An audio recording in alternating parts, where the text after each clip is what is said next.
श्री सच्चिदानंद सद्गुरु साईनाथ महाराज की जय। श्री सच्चिदानंद सद्गुरु श्री सिद्धारूढ़ स्वामी महाराज की जय। श्री सच्चिदानंद सद्गुरु अवधूत वेंकटेश्वर स्वामी महाराज की जय। गुरुदेव दत्त। सद्गुरु अवधूत श्री गोलगमुड़ी वेंकटेश्वर स्वामी वारी యొక్క సన్నిధిలో హుబ్లీ నివాసి సద్గురు శ్రీ సిద్ధారూఢ స్వామి వారి జీవిత చరిత్రలోని వివిధమైన అంశాలని క్షుణ్ణంగా పరిశీలించుకుంటూ అందులోని తత్వాన్ని గ్రహించడానికి కారణభూతుడైన ఆచార్య ఇక్రాల భరద్వాజ మాస్టర్ గారికి కృతజ్ఞతలు తెలియజేసుకుంటూ ఆయన జీవిత విధానంలో ఆయన అంటే సిద్ధారూఢ స్వామి యొక్క జీవిత విధానంలో ప్రతి ఒక్క అంశం కూడా ఆలోచింపదగినది. అంతేకాకుండా ఆ సద్గురు హుబ్లీ నివాసి అయిన సిద్ధారూఢ స్వామి యొక్క కీర్తి ఎలా ఉందంటే ఉదయిస్తున్న సూర్యునిలాగా ప్రభావితమవుతుంది. క్షణక్షణం ఆయన యొక్క కీర్తి అంతకంతకు పెరిగి అనంతమైన ఆకాశంలో వెలుగు నింపి మానవ హృదయంలో మలినమైన భావాలని తొలగించి స్వచ్ఛమైన హృదయంని వికసింపజేస్తుంటుంది. ఉదయిస్తున్న సూర్యునిలాగా ఎవరి సిద్ధరసమకి కీర్తి వికసించిన పద్మం నుండి వెలువడే సుగంధంలాగా సహజంగా కనిపించే ఇంద్రధనుస్సుల్లోని రంగులలాగా దేశం నలుమూలలా ఆయన యొక్క మహత్యం వ్యాపించి ఆర్తులని అర్థార్థులని ముఖ్యులని జ్ఞానులని మాత్రమే కాకుండా త్యాగశీలులైన ప్రముఖ స్వాతంత్ర సమర యోధులైన బాలగంగాధర తిలక్ మరియు గాంధీ మహాత్ములను కూడా సమయస్ఫూర్తి కలిగించారు. ధైర్యాన్ని, కర్తవ్యాన్ని, ఉత్సాహాన్ని అనుగ్రహించిన సంఘటనలు మహోన్నతమైనవి. ఏదో భక్తి, దేవుడు అని చెప్పేవాళ్ళు కాకుండా, ఆతుల కష్టాల్లో ఉండేవాళ్ళు కాకుండా, ఆశలు వారికే కాకుండా తెలుసుకోవాలనే జిజ్ఞాస. ఏం తెలుసుకోవాలి? జీవితం అంటే ఏమిటి, నేనెవరంటే ఏమిటి, ఒక లక్ష్యం ఏర్పరచుకొని, 2 ఎవరి ద్వారా ఆ లక్ష్యాన్ని మనం పొందగలమో, ఏ విధంగా పొందగలమో, 4 దానికి సాధనం ఏమిటి, 5 ఆ సాధనకి ఆ లక్ష్యానికి అవరోధం కలిగించేది ఏది అని గుర్తింపు చేసేవాడు సిద్ధారూఢ స్వామి.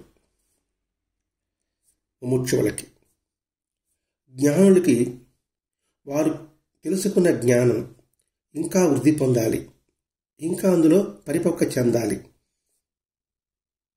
అని మాత్రమే అని సరిపెట్టుకోకుండా స్వాతంత్రం కోసం, స్వరాజ్యం కోసం పోరాడిన బాలగంగాధర తిలక్, గాంధీ మహాత్ములు, ఇంకా మనకి తెలిసి వీరిద్దరు, ఇంకా అనేక మంది స్వాతంత్ర సమరయోధులు మహాత్ములు దర్శన సందర్భాలు కోకొల్లలుగా ఉంటాయి. వారిలో కూడా నిరుత్సాహం పడినప్పుడు వాళ్ళ ఉత్సాహాన్ని నింపాడు, ధైర్యాన్ని నూరిపోశాడు, ఎక్కడ ఎలా ఉండాలో సమయస్ఫూర్తి కలిగించారు, కర్తవ్యాన్ని నిర్దేశించారు. అంటే తన వరకే గిరిగీసుకుని ఏదో భక్తులకో అని కాకుండా సంఘ శ్రేయస్సు, దేశ శ్రేయస్సు కోసం కూడా సిద్ధారూఢ స్వామి ఎంతగా తప్పించాడనే విషయం మనం ఇక్కడ గుర్తించాలండి. ప్రముఖ స్వాతంత్ర సమరయోధులైన బాలగంగాధర తిలక్ ఒకసారి హుబ్లీ వచ్చారు. హుబ్లీ వచ్చి ఇంకా నిద్రాణంగా దాగి ఉన్న మనిషిలో ఉన్న చైతన్యాన్ని, లేకపోతే నిరుత్సాహాన్ని అణగార్చి చైతన్యాన్ని పెంపొందింపజేయ ఉద్దేశంతో ఆ హుబ్లీలో ఉపన్యాసం పెట్టదలుచుకున్నారు. కానీ అప్పుడు పరిపాలించేది బ్రిటిష్ ప్రభుత్వం వారు. అప్పటికే బాలగంగాధర తిలక్ స్వాతంత్ర సమరయోధుల పోరాటంలో చాలా నిర్దిష్టంగా పాల్గొని ఉన్నాడు. మరి అటువంటి వారు మీటింగ్ పెట్టిస్తే ఇంకా జనంలో మన ప్రభుత్వం మీద, అంటే బ్రిటిష్ వారి ప్రభుత్వం వ్యతిరేకత భావం ఏర్పడుతున్న ఉద్దేశంతో వాళ్ళు ఏమన్నారు, హుబ్లీ ఊర్లో మాత్రం ఉపన్యాసం పెట్టకూడదు. అందువల్ల ఆ మున్సిపల్ పరిధిలో, అంటే ఆ గ్రామ పరిధిలో మీటింగ్ పెట్టడానికి వాళ్ళు అనుమతించలేదు. అందుకని అక్కడున్న ప్రజలు ఏం చేశారు, సరే అనుమతించలేదు కదని ఊరు అవతల పెడదాం అనుకున్నారు. ఇప్పుడు మన గ్రామం ఉంది, సూలూరుపేట ఉంది. సూలూరుపేటలో మీటింగ్ పెట్టకూడదు, అంటే ఆ మున్సిపల్ పరిధిలో మీటింగ్ పెట్టకూడదు ఆంక్ష పెట్టారు. అప్పుడు ఏం చేస్తారు, సూలూరుపేట దాటిన గ్రామం ఉంటుంది, మనకు తెలిసి మనకి టీఆర్పీ దాటి అక్కడ పెట్టుకోవచ్చు. అర్థం కావడం కోసం వివరించుకుంటున్నాం. లేదా మన్నార్పులు దాటి అట్లా పెట్టుకోవచ్చు. లేదా టోల్గేట్, ఉత్తరం వైపు టోల్గేట్ దాటి అలా పెట్టుకోవచ్చు. దక్షిణము తడం దాటి అక్కడ పెట్టుకోవచ్చు. అట్లాగే వీళ్ళు హుబ్లీ వాసులు ఏం చేశారంటే ఆ ఊరికి సరిహద్దును దాటి ఉపన్యాసం పెట్టడానికి నిర్ణయించుకున్నారు. ఎందుకంటే దేశభక్తి నరణలో వాళ్ళు జీర్ణించకపోయింది. అయితే ఆ సభకు అధ్యక్షులను పెట్టాలి. అధ్యక్షులు అంటే నాయకుడు. ఒకవేళ బాలగంగాధర తిలకం పెట్టామనుకోండి, మనల్ని ఆడ అరెస్ట్ చేస్తారేమో. అంతేకాదు, మనం పెట్టాం కాబట్టి, ఆయన పిలిచాం కాబట్టి ఆయన మీద దృష్టి ఉంది బ్రిటిష్ వారికి. కాబట్టి మనల్ని ఏమైనా అరెస్ట్ చేస్తారేమో అని భయం కలిగింది. ఎవరికి? ప్రతి వారికి భయం కలిగింది. నువ్వు ఉంటారా, నేను అధ్యక్షుడు. ఎందుకంటే ఒక మీటింగ్ పెట్టారనుకోండి, దానికి నాయకుడు ఎవరో వాడు బాధ్యత వహించాలి కూడా. అదే కదా సద్గురు సాహిబ్ సీరియల్లో స్వరాజ్ ఆ కార్యక్రమం కోసం పోరాటం చేస్తున్నప్పుడు బాబా వచ్చి వాళ్ళు సముదాయించినప్పుడు, ఆ తర్వాత అప్పుడు బ్రిటిష్ ప్రభుత్వం ఏం చేస్తుంది, వీళ్ళందరికీ నాయకుడు బాబా నువ్వు కాబట్టి నిన్ను కూడా మేము అరెస్ట్ చేస్తామని అంటారన్నమాట. అంటే కార్మికులకంతా స్వరాజ్యకంతా నువ్వే ప్రేరేపిస్తారని చెప్పేసి బాబాని అరెస్ట్ చేస్తామని వస్తారు. అందుకని అందరూ భయపడ్డారన్నమాట, అయ్యో ఎవరిని అధ్యక్షత చేస్తామనేసి. మరి ఎలా? ఎవరు ముందుకు రాలేదు. అధ్యక్షుడు ఉండాలి కదా. అటువంటి సమయంలో, అటువంటి పరిస్థితిలో సిద్ధార్థ స్వామి వెలిగెత్తారు. స్వామి, ఇది పరిస్థితి, నేను స్వరాజ్యం కోసంగా శాంతియుతంగా పోరాటం చేయదలుచుకున్నాం. ఆ స్వరాజ్యం యొక్క విశిష్టతని అందరికీ తెలియజేయాలనుకుంటున్నాం. దీనికి నాయకత్వం వహించే వాళ్ళు ఎవరు లేరు. బాలగంగాధరకు ఆహ్వానిస్తున్నాం. ఆయన అధ్యక్షుని పెట్టామనుకోండి, ఆయన అరెస్ట్ చేస్తారు. లేదా ఆయన పక్కన పెట్టి మాలో ఎవరైనా ఒకరు పెట్టుకుని ఉంటే మమ్మల్ని అరెస్ట్ చేస్తారో మాకు భయం అని చెప్పారు. మీరే ఉన్నామని చెప్పలే ఆయన్ని. కానీ విషయం అర్థమైంది స్వామికి. సరే, నేను ఉంటాను, సంతోషంగా నేను ఉంటానని చెప్పాడు. నేను సన్యాసి అయితే మాత్రం ఏమి, నేను ఈ దేశ ప్రజల్లో ఒక్కడినే. ఇది బాగా అండర్లైన్ చేసుకోవాలండి. ఈ దేశ ప్రజల్లో నేను ఒక్కడిని,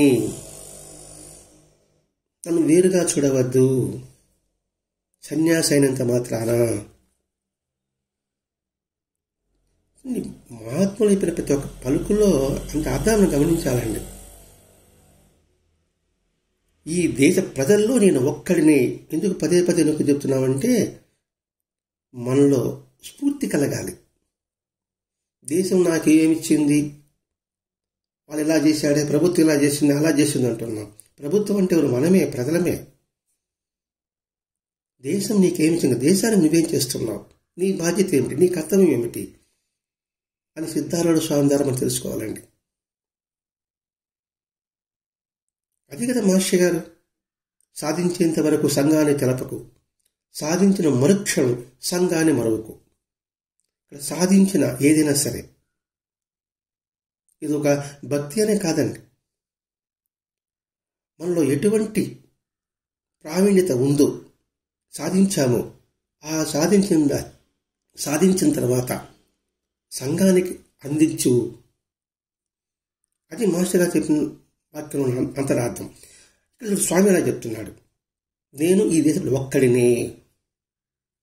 నేను సన్యాసి అయితే నేను మడిగట్టుకుని కూర్చోవాలన్నా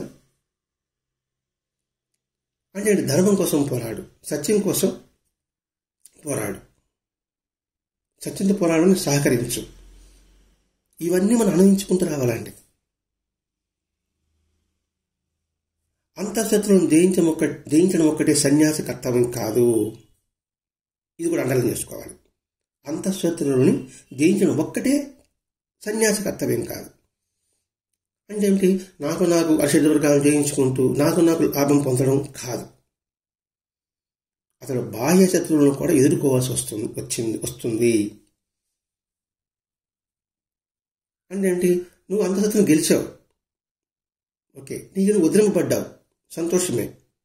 కానీ బయట ప్రపంచంలో ఉన్న బాహ్య శత్రువులను కూడా ఎదుర్కో. అది నీ ధర్మం. ఎందుకంటే నువ్వు ఈ దేశంలో ఉన్నావు, ఈ ప్రాంతంలో ఉన్నావు, ఈ గ్రామంలో ఉన్నావు. నువ్వు ఎక్కడ ఉంటే అక్కడ నీ స్వలాభం కోసమే అని కాకుండా ప్రజాశ్రేయస్సు కోసం కూడా నువ్వు పాటుపడాల్సిన అవసరం ఉంది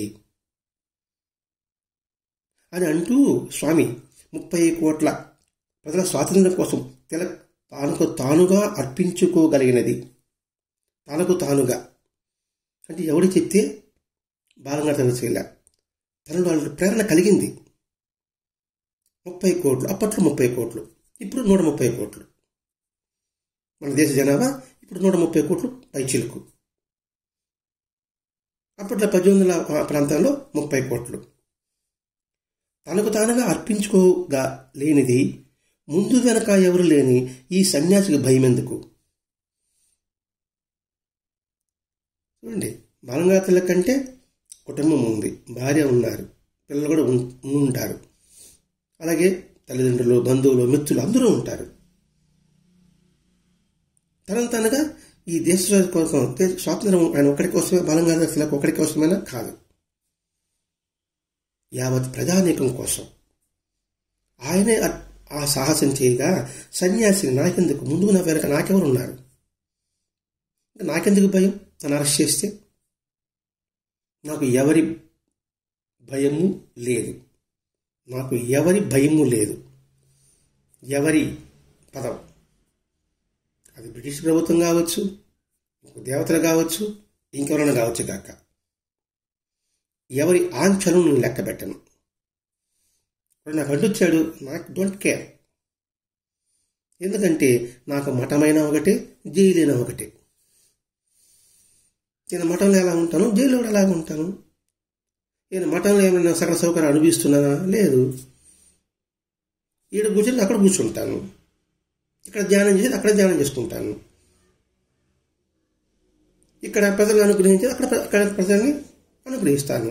మరి తాజుద్దీన్ బాబా జైల్లో కూర్చొని, నాగపురి నివాసి, మరి ఎంతమందిని రక్షించలేదు, ఎంతమందిని కాపాడలేదు, ఎంతమందిలో పరివర్తన తీసుకురాలేదు. వారికి స్థలం అంటూ ఉండదు, ఎందుకంటే అన్ని స్థలాలు వాళ్ళవే కాబట్టి. అంటే ఇక్కడ ఏమిటి? ఎక్కడ ఉన్నా కూడా నాకు ఒకటే పదండి అని నాయకత్వం వహించాడండి. ఎవరు? హుబ్లీ సిద్ధారూఢ స్వామి వారు. దీన్ని బట్టి మనం తెలుసుకోవాల్సింది చాలా ఉంటుందండి. ఏదో ఆయన అధ్యక్షుని పిలిచారు, మీరు కూర్చున్నాడు, ఆయన సన్యాసి కాబట్టి మరి బాలంగాధర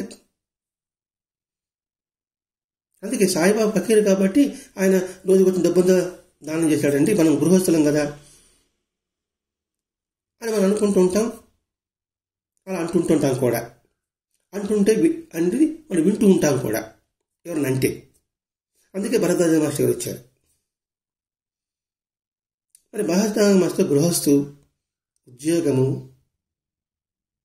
ధర్మపత్ని, పిల్లలు, మరి ఇంతలో కూడా తన బాధ్యతను ఎక్కడ విస్మరించారా? తన బాధ్యత అంటే సమాజ శ్రేయస్సు కోసం ఆయన విస్మరించారా? బాధ్యత అంటే మన కుటుంబం వరకే కానీ చూసుకోకూడదండి. ఈ శరీరం భూమి మీద పడిన తర్వాత ఈ సృష్టి అంతా కూడా నీ కుటుంబం అని భావించగలగాలి. అదే మానవ జన్మకి సార్థకత కూడా. నా పూట నాకు శ్రీరామ రక్ష అని కాదు. అది మనకు తెలియజేశాడు భరద్వాజ మహర్షి గారు. అట్లాగే నాకు మఠమైనా ఒకటే, జైలైనా ఒకటే, పదండి పోదాం అన్నాడు. అంతేకాకుండా బాలగంగాధర తిలక్ ఇంకా క్షుణ్ణంగా ఆయన జీవితాన్ని మనం పరిశీలిస్తే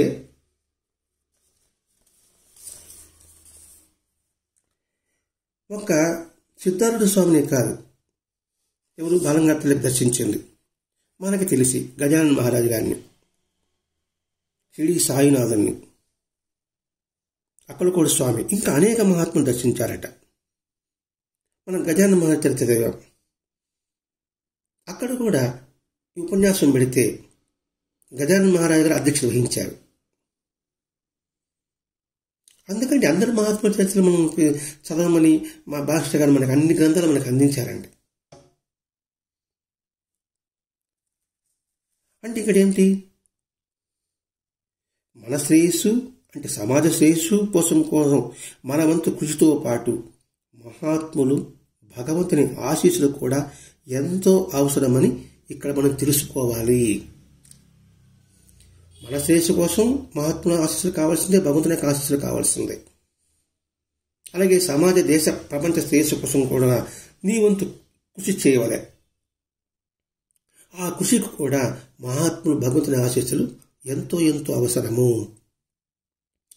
అదే మాస్టర్ గారు అంటారు, 90% మన కృషి, 10% భగవంతుని కృషి కావాలి. అలా ఉన్నప్పుడు మాత్రమే అది సక్సెస్ అవుతుంది. అంతా భగవంతుడే చేయాలి, ఆయనే నాకు సహాయం చేయాలి అనుకోవడం అవివేకము. అందుకని డ్యూటీ ఫస్ట్, కర్తవ్యమే భగవంతుడు అని భగవంతుడు కృష్ణ భగవాన్ చెప్పినట్టుగా మన కర్తవ్యం తెలియజేస్తున్నారండి ఈ మహాత్ములంతా కూడా. మాస్టర్ గారి యొక్క ఆలోచన కూడా అదే, నీ కర్తవ్యాన్ని నువ్వు గుర్తించు, ఆలోచించు, అన్వేషించు, అధ్యయనం చెయ్యి, అభ్యాసం చెయ్యి, ఆచరణ పెట్టు, ఆదర్శంగా ఉండు. ఈ 6 మాస్టర్ గారు మనకు తెలియజేస్తున్నారండి. మళ్ళా వస్తున్నాం. 1 ఆలోచన, 2 అన్వేషణ, 3 అధ్యయనం, 4 అభ్యాసం, 5 ఆచరణ, 6 ఆదర్శం.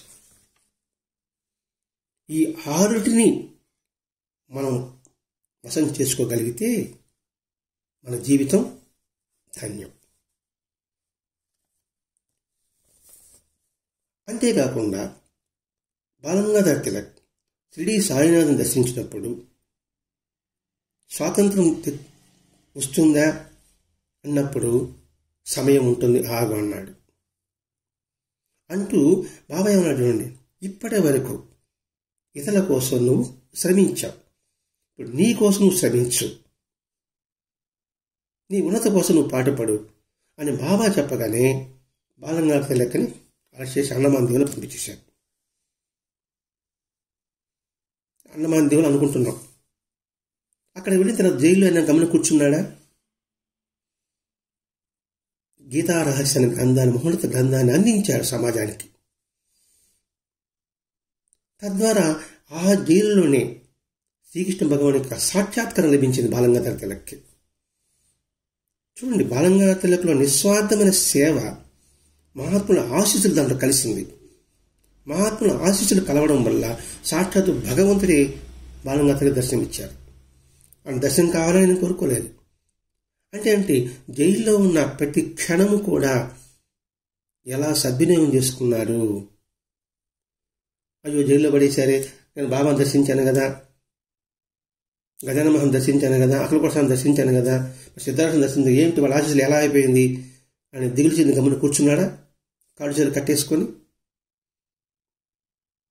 అంటే ఎటువంటి దుఃఖంలో కూడా సరే అది దుఃఖం అనిపించే విధానం మనకి ఈ మహాత్ముల్లో మనకి కనిపించదు. చిన్న గాయమైతేనే, చిన్న మాట పడితేనే మనసు కొత్త ఆగిపోతుంది మనలాంటి వాళ్ళకి. అందుకని వీళ్ళని ఆదర్శంగా తీసుకోవాలని చెప్పాడు. అందుకని మాస్టర్గా చెప్పాడు, ఆలోచించు, అన్వేషించు, అధ్యయనం చేయి, రీసెర్చ్ చేయి, అభ్యసించు, ఆచరణ పెట్టడానికి ప్రయత్నం చేయి, నువ్వు ఆదర్శంగా ఉండు. మరి వీళ్ళందరూ ఆదర్శం కదండి మనకందరికీ కూడా. ఇదండి మనం ఈ సిద్ధార్థ స్వామి చరిత్రను తెలుసుకోవాల్సింది. అలాగే గాంధీజీ హుబ్లీకి వచ్చారు. అప్పుడు కూడా ఉపన్యాసానికి సిద్ధార్థుడు అధ్యక్ష వహించాడు. అప్పుడు కార్యకర్తలకు సమస్య ఎదురైంది. ఎందుకంటే ఖాదీ వస్త్రాలను ధరించాలి, గాంధీ మహాత్ముడి దగ్గర చెప్పేది చేనేత వస్త్రాలను ధరించాలి అనే నియమం ఉంది. మరి ఈ స్వామి ఏమో కాషాయ రంగు బట్టలు ధరించుండే, అదొక ఇబ్బందికరం అవుతుంది కదా. అంటే ఏమిటి, సిద్ధాంతానికి అది ఇబ్బందికరం కదా, సిద్ధాంతానికి వ్యతిరేకం కదా. స్వామిలే ఏమనుకుంటాడులే, పర్వాలేదులే అనుకోలేదండి. అంటే సిద్ధాంతానికి కట్టుబడి ఉన్నప్పుడు ఆ సిద్ధాంతానికి నువ్వు సరెండర్ అవ్వాలి, ఎవడైనా కావచ్చు కాక. మరి సిద్ధుడేమో కాషాయ వస్త్రాలు, మరి మీరు కాషాయ వస్త్రాలు తీసేయండి, ఖాదీ వస్త్రాలు కట్టుకోండి అంటే ఒప్పుకుంటారు, ఒప్పుకోరు. ఎందుకంటే అప్పటికే ఆయన మహత్యం కీర్తి దేశంలో అంతా ప్రాకి ఉంది. చెప్పాలంటే కొంచెం జంకుగానే బిడియంగానే ఉంటుంది కదండి. స్వామి మీ ఈ గుడ్డలు వేసుకు ఆ గుడ్డలు మార్చుకొని ఎలా చెప్పగలం? సరే ఏమైతే ఏమని చెప్పేసి ఆయనకే వివరించుకున్నారు స్వామి, ఇది పరిస్థితి, ఇది మా సిద్ధాంతం ప్రకారంగా గాంధీ మహాత్ముడు అంటే మన దేశ ప్రజలు మన దేశీయ వస్త్రాలని, ఖాదీ వస్త్రాలు ధరించాలి అని ఏం పెట్టుకోవాలి. అంటే విదేశీ వస్త్రాలని వాడకూడదని కదా. ఇప్పుడు కాషాయం విదేశీ వస్త్రం కాదు, కానీ రంగు మారిందే. ఏదైనా సిద్ధాంతం చిన్న పొరపాటే వస్తుంది, సిద్ధాంతానికి అది ఇబ్బందికరంగా ఉంటుంది. అందుకని స్వామిగా చెప్పుకున్నారు, స్వామి ఇది పరిస్థితి అని. అంటే ఏమంటారు ఏమనుకోండి. వెంటనే ఆయన అన్నట్టు చూడండి మనిషి స్వామి, అయ్యా మనిషి యోగ్యత కట్టుకున్న బట్టను బట్టి వస్తుందా? ఇది ఇచ్చి బాగా లోతు కలిస్తే మనందరికీ చెంపపట్టు లాంటిదండి. చెంపపట్టు లాంటిది అంటే చెంప మీద లాగి లంపగా కొట్టినట్టు ఉంటుంది. మనిషి యోగ్యతను అండలం చేసుకోవాలి. కట్టుకున్న బట్టను బట్టి వస్తుందా? వాడిలో ఉన్న సత్వగుణం బట్టి వస్తుంది వాడి యొక్క విలువ. అంటే ఏంటి, బాహ్య ఆడంబరాల వల్ల వాడికి యోగ్యత ఉండదు. అంత శౌచం ఉంటే వాడికి యోగ్యత ఉంటుంది. అంత శౌచాన్ని బట్టి యోగ్యత, కానీ వాడి వేషధారణ, వాడి యొక్క భాష ద్వారాన మన యోగ్యత మనమే కట్టబెడతాం. కాబట్టి ఇక్కడ వేష భాష కాదు, వాడిలో ఉన్న ఔన్నత్యం, లేకపోతే నిర్మలత్వం, స్వచ్ఛత, దాన్ని బట్టి వాడికి యోగ్యత వస్తుంది. ఉదాహరణకి ధర్మవ్యాధుడికి ఆయన వేషం కానీ ఆయన వృత్తి కానీ చూస్తే ఆయన యోగ్యతగా కలిగిన వాడు అనుకుందామా? మనమైతే అనుకోం. కౌశికుడు అలా అనుకోలేదు, కానీ దగ్గరికి వెళ్ళిన తర్వాత తెలుస్తుంది ఆయన యొక్క యోగ్యత ఏంటో. అలాగే పైపైన ఆడంబరాలు చూసి నువ్వు మోసపోవద్దు. కాబట్టి నేను వేసుకుని బట్టి యోగ్యత ఉండదు. నాకు ఇటువంటి వస్త్రమే కట్టుకోవాలని నియమం కూడా ఏమీ లేదు. ఇటువంటి వస్త్రం కాషాయాలు కట్టుకోవాలి, అది పట్టు పితాంబరాలు కట్టుకోవాలి, ఇంకేది కట్టుకోకూడదు అని నాకు నియమం లేదు. ఇది నిజమైన సన్యాసుల లక్షణం అండి. అంటే మరి నియమాలు లేకపోతే ఎలా అండి, ఎలా గుర్తుపట్టారండి? మనసు పరిశుద్ధమైతే నియమం ఎందుకు? అదే సిద్ధారూఢ చరిత్రలో జంగములు ఏంటి, నీ మెడలో కూడా లింగం లేదే, నువ్వేం జంగముడు అన్నప్పుడు మన గురువు గారికి త్రిదండ స్వామి వారికి చెప్తాడు, ఏంది లింగం తీసేస్తున్నామని. సిద్ధారూఢ స్వామి చరిత్ర నిజంగా అండి, ఇటు లౌకికంగా కానీ పారమార్థికంగా కానీ అజ్ఞానాన్ని తొలగించి జ్ఞానాన్ని పెంపొందేది కానీ ఒక్కొక్క పేజీలో ఉన్న అంతరార్థం మనం గుర్తించాలండి. అందుకని దేశ పర్యటన అంతా చేశాడు. మూఢుల్ని మౌనతగా తీర్చిదిద్దగలిగారు. అంటే చాలా విషయాలు ఉంటాయండి సిద్ధారూఢ స్వామి చరిత్రలో. అందుకని ఇక్కడేం చెప్పాడు, నాకేం నియమమే లేదు, భక్తులు తెచ్చిపెట్టారు నేను కట్టుకున్నా. ఇప్పుడు మీరు ఆ ఖాళీ వస్త్రాలు తెచ్చిపెడితే అదే కట్టుకుంటా అంటే ఇష్టాయిష్టాలకు అతీతము, నాకు ఇదే కావాలి ఇది వద్దు అని భేదభావం చూపించేవాడు సన్యాసి కాడు, చిత్తప్రజ్ఞుడే కాదు, సాధకుడే కాదు, భక్తుడే కాదు.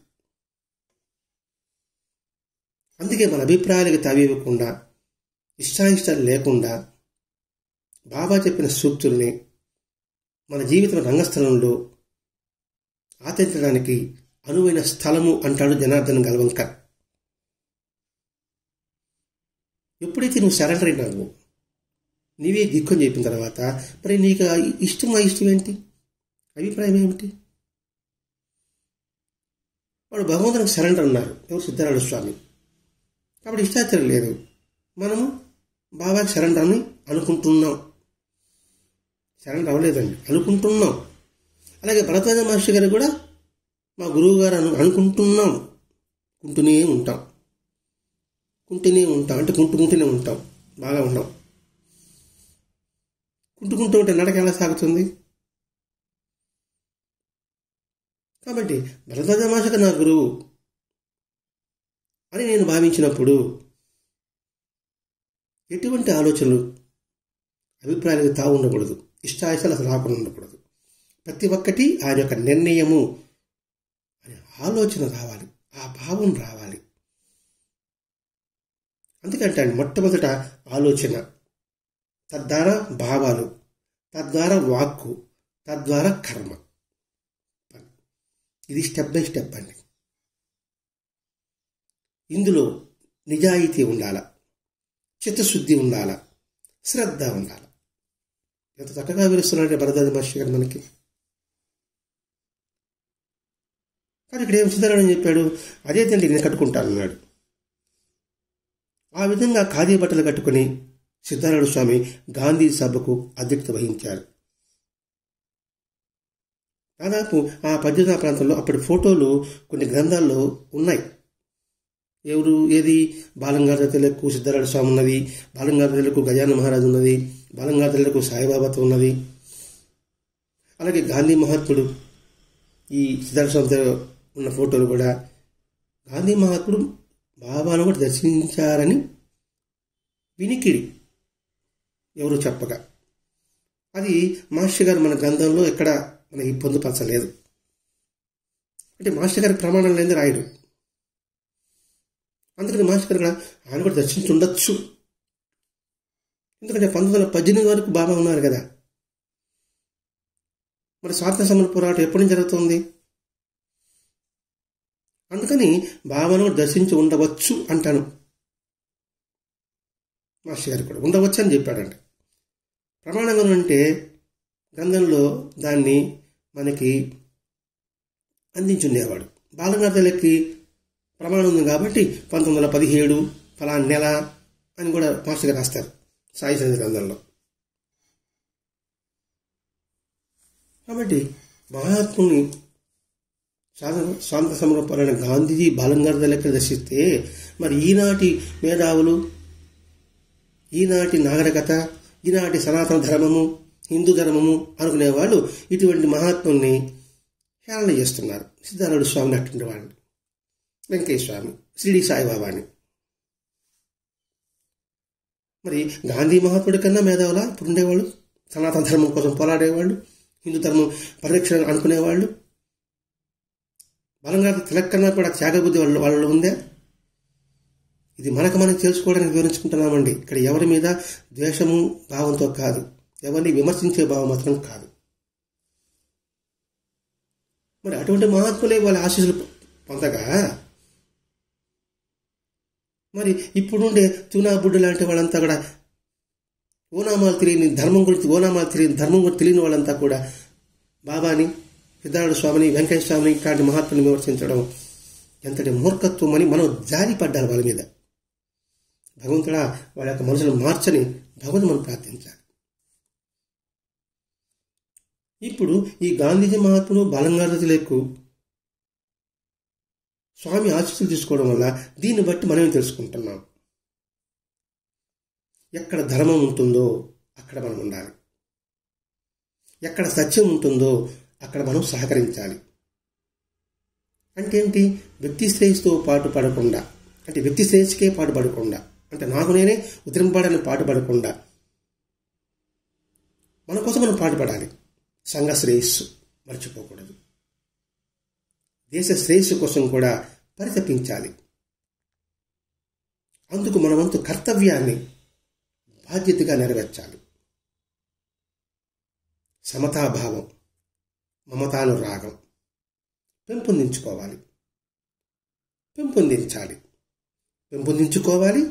పెంపొందించాలి. ఇదే మహాత్ములంతా తమ ఆచరణ ద్వారా తెలిపింది. అటువంటి మహాత్ముని ఆదర్శంగా తీసుకున్నారు బాలంగంగాధర తిలక్, గాంధీజీ, మహాత్మా గాంధీ లాంటి వాడు.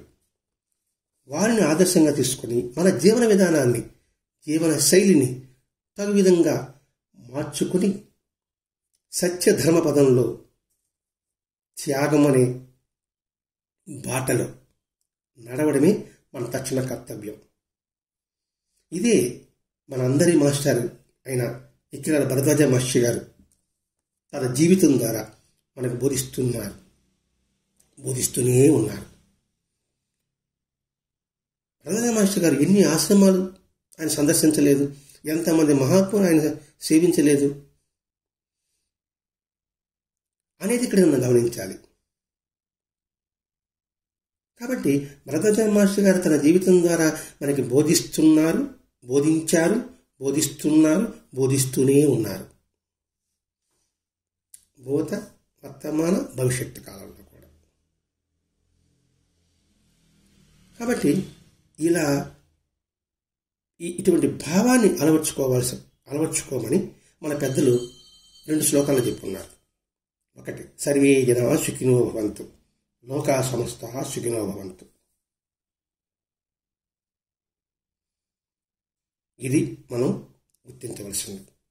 కాబట్టి ఈ సర్వే జనా సుఖినో భవంతు అనే భావాన్ని, లోకా సమస్తా సుఖినో భవంతు అనే భావాన్ని హృదయంలో పదిలంగా నింపుకొని ఆదర్శవంతులైన బాలంగంగాధర తిలక్, మహాత్మా గాంధీ లాంటి వాళ్ళని ఆదర్శంగా తీసుకొని ఆ మహనీయుల్ని నిరంతరం గుర్తించుకుంటూ మన జీవితం కూడా త్యాగేనేక అమృతత్వ మానసుహు అనే విధానంలో త్యాగబుద్ధి, సమబుద్ధి, మమతానురాగాలు పెంచుకుంటూ అందరికీ పంచుకుంటూ వారి వేసిన బాటలో మనందరం నడుద్దాం. స్వస్తి. శ్రీ సచ్చిదానంద సద్గురు అవధూత వెంకయ్య సాయి మహారాజ్ కీ జై. సద్గురు షిరిడి సాయినాథ్ మహారాజ్ కీ జై. సద్గురు భరద్వాజ్ మహారాజ్ కీ జై. గురుదేవ దత్త.